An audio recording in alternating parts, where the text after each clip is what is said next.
بسم اللہ الرحمن الرحیم۔ السلام علیکم۔ بہت زیادہ سوال کیے جاتا ہے کہ tourist visa visit visa Pakistan کے لیے اوپن ہو گیا۔ آپ کو بتا رہے ہیں سنگل ویزا ویسے تو اوپن ہی ہے، فیملی کے ساتھ جو اپلائی کرتے ہیں سنگل ویزا جو بندہ اپلائی کرتا ہے وہ آپ کو بتاتے چلیں 15 جو ہے وہ فروری ہے، اور ابھی تک جو ہے وہ اس کو اوپن نہیں کیا گیا۔ جو سنگل ویزا ہے 13 ملکوں کے ساتھ پاکستان بھی اس کی لپیٹ میں ہے، اور اس کو انہوں نے کہا ہے معطل ہوا ہے۔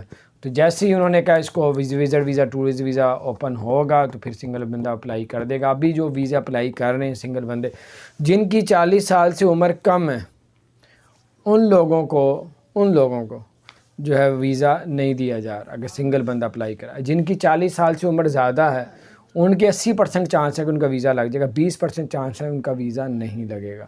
تو یہ کچھ اپڈیٹ تھی۔ اگر آپ سنگل اپلائی کرنا چاہتے ہیں اس سے بہتر ہے کہ آپ فیملی کے ساتھ اپلائی کریں۔ اللہ تعالیٰ خیر کرے۔ اگر آپ نے ہمارے چینل کو، بہت سے لوگ فیملی کے ساتھ اپلائی کرتے ہیں، فیملی کو ادھر چھوڑ جاتے ہیں، خود اکیلے چلے جاتے ہیں۔ ایئرپورٹ میں اگر کوئی پوچھتا ہے تو وہ یہ بتاتے ہیں کہ وہ بعد میں آئیں گے، ان کو کام تھا۔ تو یہ بھی رسک آپ لوگوں نے لینا ہے۔ یہ بھی کتنے بار ہوتا ہے کہ اس میں بھی لوگوں کو ڈپورٹ کر دیا جاتا ہے، لیکن یہ آپ لوگ پلین والوں سے پوچھیں، ایئر لائن ٹکٹس بک کروانے سے پہلے پوچھیں کہ کیا میں اس طرح جا سکتا ہوں۔ اگر وہ کہتے ہیں تو پھر آپ ضرور ٹرائی کریں۔ اپنا خیال رکھیں۔ السلام علیکم۔